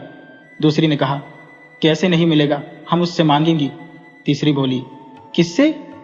भिक्षु से, मंजू ने कोप से कहा। लो, मैं जाती हूँ। हाँ हाँ, जाओ बहन, बेचारा भिक्षु। कौन भिक्षु? कैसा भिक्षु? अजी वही, जिससे रात में फूल माला लेकर चुपचाप कुछ दे दिया था और हमसे पूछा भी नहीं। तुम सब दीवानी हो गई हो। सच है बहन, हमारी बहन खड़े खड़े लुट गई तो हम दीवानी भी न हो। मंजू उठकर खड़ी हुई। इस पर उसे सबने पकड़ कर कहा, रूठ गई रानी, भला हमसे क्या पर्दा, हम तो एक ही थैली के चट्टे बट्टे हैं और देवताओं की दासियां हैं। अजी देवताओं की क्यों, देवताओं के दासों की भी। पर सखी, भिक्षु है एक ही छैला। वाह, कैसी बाकी चितवन, कैसा रूप। भिक्षु है तो क्या है, सैकड़ों नागरों से बढ़ चढ़कर है। चल रहने दे, दुनिया में एक से एक बढ़कर भरे पड़े हैं। अरे जा, हमने देखा है तेरा वह छैला गधे की तरह रेंकता है। अपने उस भैंसे को देख, सींग भी नापे है उसके। अरे लड़ती क्यों हो, भिक्षु है किसी बड़े घर का लड़का, सुना है बड़े सेठ का बेटा है। होगा, अब तो भिक्षु है। मंजू ने कहा, भिक्षु है तो क्या, हृदय का तो वह राजा है। सखी ने कहा, अरे हमारी सखी मंजू उसके हृदय की रानी है। अच्छा तो फिर? बस तो फिर हिस्सा। जाओ जाओ, मुंह धो रखो। मंजू भागकर दूसरी ओर चली गई। सखिया खिलखिलाकर हंसने लगी। मंजू एक गीत की कड़ी गुनगुनाती फिर फूल चुनने लगी। चुनते चुनते वह सखियों से दूर जा पड़ी। उधर उद्यान में एक तालाब था। उसी तालाब के किनारे हरी हरी घास पर दिवोदास और सुखानंद बैठे बातचीत कर रहे थे। फूल तोड़ते तोड़ते मंजू वहीं जा पहुंची। दिवोदास को देखा तो वह धक से रह गई। दिवोदास ने भी उसे देखा। उसने कहा, पितृव्य, यह तो वही देवदासी आ रही है। तो भैया यहां से भगा चलो, नहीं फंस जाओगे। परंतु दिवोदास ने सुखदास की बात नहीं सुनी। वह उठकर मंजू के निकट पहुंचा और कहा, यह तो अयाचित दर्शन हुआ। किसका? आपका। नहीं, आपका। किंतु आप देवी हैं। नहीं, मैं देवदासी हूं। भाग्यशालिनी देवी, अभागिनी देवदासी। अब सुखदास भी उठकर वहां आ गया। उसने पिछली बात सुनकर कहा, नहीं नहीं, ऐसा न कहो देवी। दिवोदास ने कहा, तुम प्रभात की पहली किरण के समान उज्ज्वल और पवित्र हो। मैं मिट्टी के ढेले के समान निस्सार और निरर्थक हो। अरे आंखों में आंसू। पितृव्य, ये इतना दुखी क्यों? सुखदास ने कहा, जो कली अभी खिली भी नहीं, सुगंध और पराग अभी फूटा भी नहीं, उसमें कीड़ा लग गया है। दिवोदास ने कहा, बोलो तुम्हें क्या दुख है? मैं अज्ञात कुलशीला, अकेली, असहाया, अभागिनी देवदासी हो। इसमें मेरा सारा दुख सुख है। तो मेरे ये प्राण और शरीर तुम्हारे लिए अर्पित है। मैं कृतार्थ हुई, किंतु अब जाती हो। इस तरह न जा सकोगी। तुमने अपने आंसुओं में मुझे बहा दिया है। कहो, क्या करने से तुम्हारा दुख दूर होगा? तुम्हारे दुख दूर करने में मेरे प्राण भी जाए तो यह मेरा अहोभाग्य होगा। सुखदास ने कहा, अपने दिल की गांठ खोल दो देवी, भैया बात के बड़े धनी है। क्या कहो, मेरा भाग्य ही मेरा सबसे बड़ा दुख है। विधाता ने जब देवदासी होना मेरे ललाट में लिख दिया तो समझ लो कि सब दुख मेरे ही लिए सिरजे गए हैं।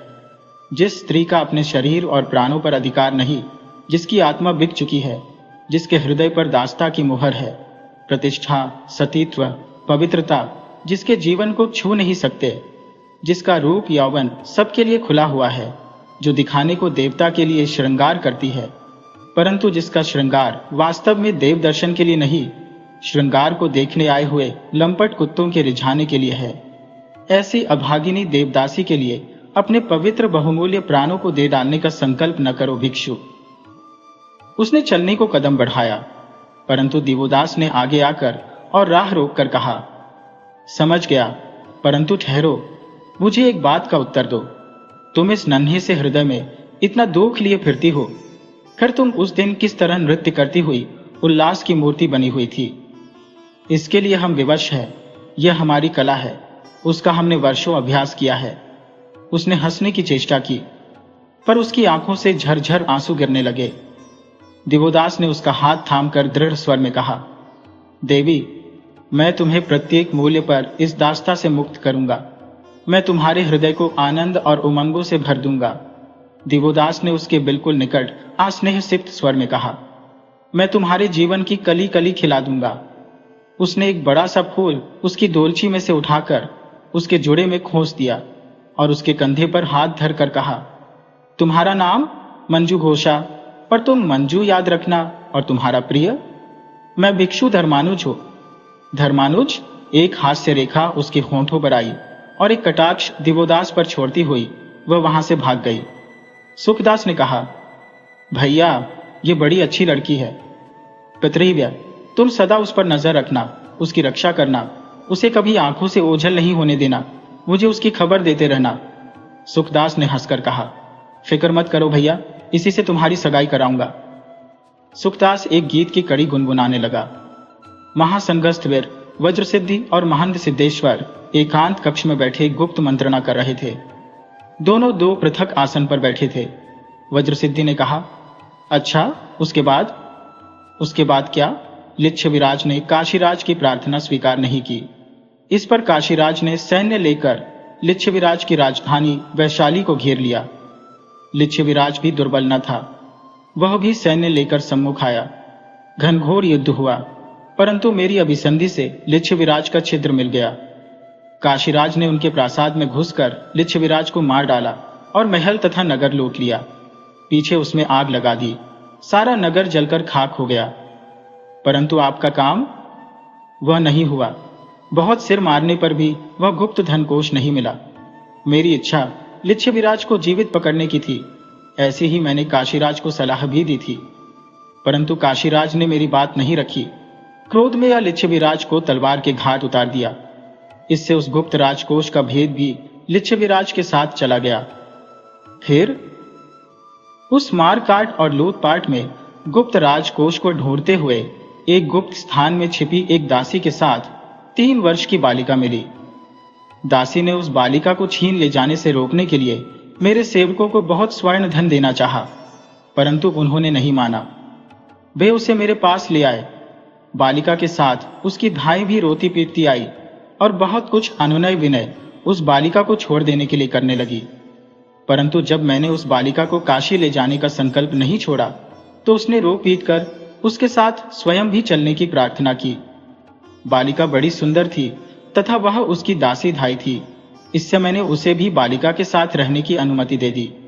तो वह कन्या मंदिर में लाकर मैंने उसे देवार्पण कर दिया और वह देवदासी बना ली गई। उसकी धाई को भी देवदासियों में रख लिया। तो यही वह कन्या है। क्या नाम है इसका? मंजू घोषा। यह नाम उस दासी ही ने रखा था। और वह दासी अब कहाँ है? वह अभी तक उसी कन्या के साथ देवदासियों में रहती है। उसका शील और नैपुण्य देख मैंने उसे सब देवदासियों का प्रधान बना दिया है। उसका नाम क्या है? सुनयना। ठीक है, तो आपको यह भेद कैसे मालूम हुआ कि मंजू घोषा लिच्छविराज नृसिंहदेव की पुत्री है? कन्या के कंठ में एक गुटिका थी, उसी से। उसमें उसकी जन्म तिथि तथा वंश परिचय था। पीछे उस दासी ने भी यह बात स्वीकार कर ली। इसी से उन दोनों के रहने की उत्तम व्यवस्था मैंने कर दी तथा यह भेद भी मैंने अपने पेट में रखा। तो महात्मन, मैं आपको अब और एक भेद बताता हूं कि यह सुनयना दासी वास्तव में लिच्छविराज नृसिंहदेव की राजमहिषी है और मंजू घोषा की असल जन्मदात्री माता है। अरे, यह कैसी बात? यह सत्य बात है, किंतु इसका प्रमाण मैं स्वयं उसे जानता हूं। इसी से मैंने उसे बुलवाया है। क्या वह आई है? बाहर उपस्थित है। तो उसे बुलवाइए। वही एक व्यक्ति इस समय जीवित है जो लिच्छविराज के उस गुप्त कोष का ठीक पता जानता है। महाप्रभु ने ताली बजाई। माधव कक्ष में आ उपस्थित हुआ। महाप्रभु ने कहा, सुनयना दासी को यहां ले आओ। सुनयना ने आकर पृथ्वी पर गिरकर दोनों महात्माओं को प्रणाम किया। सुनयना की आयु कोई 40 वर्ष की होगी। कभी वह अप्रतिम रूप लावण्यवती रही होगी। इस समय भी रूप ने उसे छोड़ा नहीं था। वह निर्वलंब थी, परंतु उसका उज्ज्वल शुभ्र प्रशस्त ललाट और बड़ी बड़ी आंखें उसकी महत्ता का प्रदर्शन कर रही थी। सुनयना ने बधांजलि होकर कहा, महाप्रभु ने दासी को किस लिए बुलाया है? वज्रसिद्धि ने कुटिल हास्य करके कहा, लिच्छविराज की महिषी सुकीर्ति देवी, तुम्हारा कल्याण हो, मैं तुम्हें आशीर्वाद देता हूं। राजमहिषी ने घबराकर आचार्य की ओर देखा, फिर कहा, आचार्य, मैं अभागिनी सुनयना दासी हो। वज्रसिद्धि जोर से हंस दिए। उन्होंने कहा, अभी वज्रसिद्धि की आंखें इतनी कमजोर नहीं हुई हैं, परंतु महारानी, तुम धन्य हो, तुमने विपत्ति में अपनी पुत्री की खूब रक्षा की। रानी ने विनयावनत होकर कहा, आचार्य, आप यदि सचमुच ही मुझे पहचान गए हैं तो इस अभागिनी विधवा नारी की प्रतिष्ठा का विचार कीजिए। महारानी, मैं तुम्हें और तुम्हारी कन्या को स्वतंत्र कराने ही काशी आया हूं। महाप्रभु ने जो ही मेरे मुंह से तुम्हारा परिचय सुना, वे तुम्हें स्वतंत्र करने को तैयार हो गए। इस अभागिनी के भाग्य आपके हाथ में है। मैं तुम दोनों को अपने साथ ले जाऊंगा तथा लिच्छविराज को सौंप दूंगा। माता और भगिनी को पाकर लिच्छविराज प्रसन्न होंगे। यह तो असंभावित सा भाग्योदय है, जिस पर एकाएक विश्वास ही नहीं होता। महाप्रभु ने धीमी तथा दृढ़ वाणी से कहा, मैं तुम्हें छोड़ दूंगा महारानी। मेरी पुत्री सहित? हां, आप धन्य हैं महाप्रभु, परंतु एक शर्त है। शर्त कैसी? मुझे गुप्त रत्नागार का बीजक दे दो। कैसा बीजक? इतनी नादान न बनो महारानी, बस बीजक दे दो और तुम तथा तुम्हारी कन्या स्वतंत्र हो। प्रभु, मैं इस संबंध में कुछ नहीं जानती। मैं लिच्छविराज की पटराज महिषी सुकीर्ति देवी नहीं हो, सुनयना दासी हो। मैं कुछ नहीं जानती। तुम्हें बीजक देना होगा महारानी। मैं कुछ नहीं जानती, सो अभी जान जाओगी। उन्होंने क्रुद्ध स्वर में माधव को पुकारा। माधव आ खड़ा हुआ। महाप्रभु ने कहा, इस स्त्री को अभी अंधकूप में डाल दो। माधव ने रानी का हाथ पकड़कर कहा, चलो। वज्रसिद्धि ने कहा, ठहरो माधव। फिर रानी की ओर देखकर मृदु स्वर से कहा, बता दो महारानी, इसी में कल्याण है। मैं तुम्हारा शुभ चिंतक हूं। तुम दोनों लोलुप गृद्धों को मैं पहचानती हो। रानी ने सिंहिनी की भांति ज्वालामय नेत्रों से उनकी ओर देखा, फिर सीना तान कर कहा, जाओ, मैं कुछ नहीं जानती। सिद्धेश्वर ने गरज कर कहा, तब ले जाओ माधव। परंतु वज्रसिद्धि ने माधव को फिर ठहरने का संकेत करके सिद्धेश्वर के कान में कहा, अंधकूप में डालने को बहुत समय है, अभी उसे समय की डील दो। फिर उच्च स्वर से कहा, जाओ महारानी, अच्छी तरह सोच समझ लो, अंधकूप कहीं दूर थोड़े ही है। उसने कुटिल हास्य करके सिद्धेश्वर की ओर देखा। सुनयना चली गई और दोनों महापुरुष भी अंतर्धान हुए। कहने की आवश्यकता नहीं कि सुखदास ने छिपकर सारी बातें सुन ली थी। उसने खूब सतर्क रहकर माता पुत्री की प्राण रहते रक्षा करने की मन ही मन प्रतिज्ञा की। वैसा ही मनोरम प्रभात था। दिवोदास उसी पुष्करिणी के तीर पर उसी वृक्ष की छाया में बैठा निर्मल जल में खेलती लहरों को देख रहा था। वह कोई गीत गा रहा था और उसका मन प्रफुल्ल था। उसने प्रेम विभोर हो आप ही आप कहा। प्रेम प्रेम प्रेम प्रेम के स्मरण से ही आत्मा कैसी हरी हो जाती है। हृदय में हिलोरें उठती है, जैसे नए प्राण शरीर में आ गए हो। वह जैसे प्रत्यक्ष मंजू की रूप माधुरी को देखने लगा। उसके मुंह से निकला, वाह, कैसी रूप माधुरी है, कैसी चितवन है। बीना झंकार के समान उसकी स्वर लहरी रक्त की बूंदों को उत्मत्त कर डालती है। परंतु खेद है, मुझे और कदाचित उसे भी इस विषय पर चिंतन करने का अधिकार नहीं है। मैं भिक्षु हूं और वह देवदासी। मेरे लिए संसार मिट्टी का ढेला है और उसके लिए अंधेरा कुआं। वह कुछ देर चुपचाप एकटक लहरों को देखता रहा। फिर उसने आप ही आप असंयत होकर कहा, क्या यही धर्म है? परंतु इस धर्म का तो जीवन के साथ कुछ भी सहयोग नहीं दिखता। वह धर्म कैसा जो जीवन से है, जीवन का विरोधी है, जो जीवन का पातक है? नहीं नहीं, वह धर्म नहीं है, पाखंड है। प्यार ही सब धर्म से बढ़कर धर्म है। उसे दूर से मंजू की स्वर लहरी सुनाई दी। वह उठकर इधर उधर देखने लगा। मंजू फूलों से भरी टोकरी लिए उसी ओर गुनगुनाती आ रही थी। दिवोदास ने कहा, आहा, वही स्वर्ग की सुंदरी है। कैसी अपार्थिव इसकी सुषमा है। वन सज गया, संसार सुंदर हो गया। उसने आगे बढ़कर कहा, मंजू, क्या तुम भिक्षु धर्मानुज? हाँ मंजू, किस शक्ति ने मुझसे तुम्हें इस समय यहां मिला दिया, कहो तो। प्रेम की शक्ति ने प्रिय भिक्षु। क्या तुम प्रेम के विषय में कुछ जानते हो? ओह, कुछ कुछ, किंतु तुम्हारा वह गान कैसा हृदय को उन्मत्त करने वाला था। तुम्हें प्रिय लगा? बहुत बहुत। उसने मेरे हृदय की वीणा के तारों को छेड़ दिया है। वे अब मिलना ही चाहते हैं। देवी, कैसा सुंदर यह संसार है, कैसा मनोहर यह प्रभात है, और उनसे अधिक तुम, केवल तुम। क्या तुमसे भी अधिक भिक्षुराज? मैं क्या तुम्हें सुंदर दिख पड़ता हूं? तुम बहुत ही सुंदर हो प्रिया। मंजू ने निकट आकर उसका उत्तरीय छू लिया।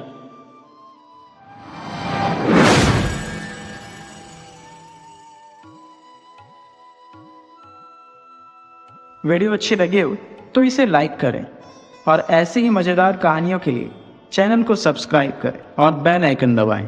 ज़्यादा से ज़्यादा अपने दोस्तों को शेयर करें। धन्यवाद।